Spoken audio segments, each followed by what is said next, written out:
नमस्कार श्रोताओं, मैं मैत्री जोशी मेरे मैत्री जोशी धार्मिक वक्ता के माध्यम में आप सबका हार्दिक स्वागत करती हूँ। श्रोताओं, आज आप सबके लिए बहुत बड़ा अवसर आ रहा है।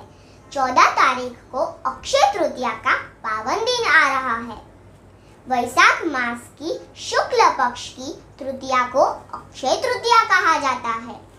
श्रोताओं, इस दिन आप माँ लक्ष्मी और भगवान विष्णु की कथा सुनकर आप अपनी इच्छाओं की पूर्ति कर सकते हो। इस दिन आप कोई भी शुभ कार्य कर सकते हो और सबसे जरूरी बात ये कि इस दिन आपके शुभ कार्य करने पर आपको अक्षय गुणफल मिलता है। तो आइए अब मैं अक्षय तृतीया की विशेषता में एक श्लोक के द्वारा प्रस्तुत करती हूँ। न माधव सम स्माशो न कृतेन युगं समं न च वेद समं शास्त्रं न तीर्थं गंगायां समं। वैशाख के समान कोई मास नहीं है, सतयुग के समान कोई युग नहीं है, वेद के समान कोई शास्त्र नहीं है और गंगा जी के समान कोई तीर्थ नहीं है।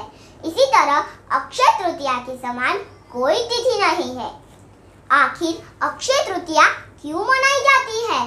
तो आइए अब जानते हैं कुछ ऐसी मान्यताएं। इस दिन भगवान विष्णु के छठे स्वरूप भगवान परशुराम का जन्म हुआ था और इस दिन माँ अन्नपूर्णा का जन्मदिन भी मनाया जाता है। और अक्षय तृतीया के शुभ अवसर पर महर्षि वेदव्यास जी ने महाभारत लिखना शुरू किया था और इस दिन भगवान शिव ने भगवान कुबेर और माँ लक्ष्मी की पूजा करने की सलाह दी थी। और अक्षय तृतीया के दिन पांडुपुत्र धर्मराज युधिष्ठिर को अक्षय प्राप्ति हुई थी। तो आइए अब जानते हैं अक्षय तृतीया की पौराणिक कथाएं। एक बार भगवान श्री कृष्ण के मित्र सुदामा भगवान श्री कृष्ण के पास आए। फिर भगवान श्री कृष्ण के मन में प्रश्न उठा कि सुदामा, भाभी ने मेरे लिए क्या भेजा है। फिर सुदामा ने भगवान श्री कृष्ण को एक मुट्ठी भर चावल दिया। फिर वह चावल भगवान श्री कृष्ण ने खाया और सुदामा की बहुत प्रशंसा की और उसका आदर सत्कार किया। फिर सुदामा प्रसन्न होकर भगवान श्री कृष्ण से कुछ कहे बिना और कुछ बोले बिना अपने घर लौट गए। फिर सुदामा ने अपना घर धन धान्य से भरा हुआ देखा और अपने परिवार को खुश देखा। फिर सुदामा ने अपनी आंखें बंद कर अपने मन से भगवान श्री कृष्ण को पुकारा। फिर तभी सुदामा को सब समझ आया। तो यहाँ से पहली कथा समाप्त होती है। तो आइए अब जानते हैं दूसरी कथा। एक बार प्राचीन काल में एक महोदय नामक राजा राज्य करते थे। वह राजा जब भी अक्षय तृतीया आए तो भगवान को चावल का भोग लगाते थे। तो एक दिन अक्षय तृतीया आने पर राजा ने भगवान को चावल का भोग लगाया।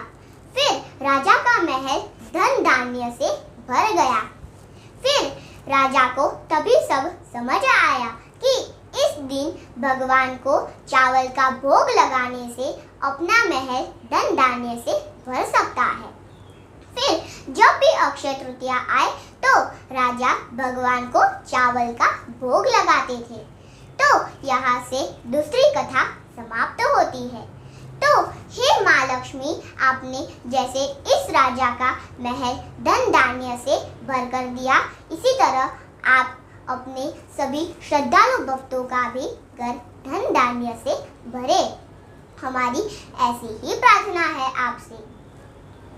तो श्रोताओं, इस दिन ब्राह्मणों को भोजन दीजिए, किंतु हम इस समय पर ऐसा नहीं कर सकते, किंतु जितना हो सके इतना गरीबों को भोजन दीजिए।